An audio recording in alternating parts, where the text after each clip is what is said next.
अस्सलाम वालेकुम वरहमतुल्लाहि वबरकातुहू। आज की कहानी का नाम माँ की कुर्बानी की कहानी। एक छोटे से गांव में एक माँ रानी अपने दो बच्चों सोनू और मोनू के साथ रहती थी। रानी की जिंदगी की सबसे बड़ी ख्वाहिश थी कि उसके बच्चे खुशहाल हो और अच्छा मुस्तकबल बनाए। इसकी ज़िंदगी की तमाम खुशियाँ उसकी औलाद की खुशियों में छुपी हुई थी। गांव में एक दिन शदीद तूफान आया जिसने तमाम फैसले तबाह कर दी। रानी और उसके बच्चों के पास खाने के लिए कुछ नहीं बचा। रानी ने अपने बच्चों को तसल्ली दी कि सब ठीक हो जाएगा, लेकिन अंदर से वो बहुत परेशान थी।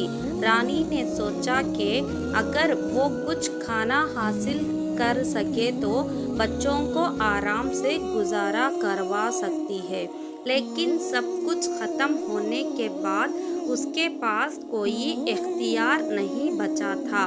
इस एक दिन रानी ने फैसला किया कि वो शहर जाकर कुछ काम तलाश करेगी ताकि बच्चों को खाना मिल सके।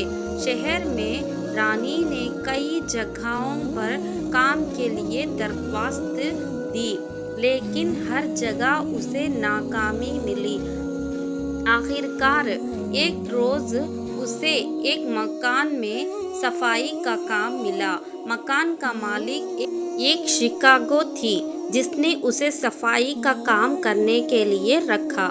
रानी ने दिल से काम किया, लेकिन हर रोज़ शहर में सफ़र करना और बच्चों के लिए खाना लाना बहुत मुश्किल था।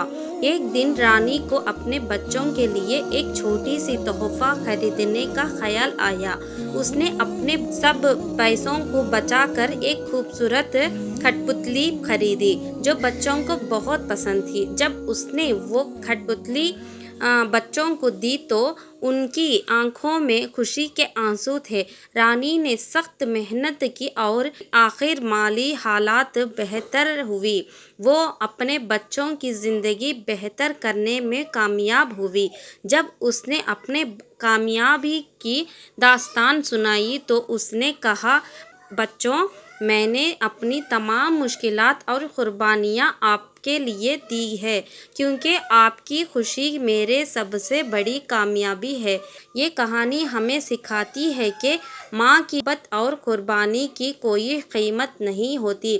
एक माँ अपने औलाद की खुशियों के लिए हर कुर्बानी देने को तैयार होती है और उसकी मोहब्बत सब मुश्किलात को बर्दाश्त करने की ताकत देती है। उम्मीद करती हूँ ये कहानी आपको पसंद आई होगी। आपको पसंद आई हो तो लाइक, शेयर, सब्सक्राइब ज़रूर कीजिएगा और आपको कैसा लगा कमेंट में ज़रूर बताइएगा। जज़ाकल्लाह। अस्सलाम वालेकुम।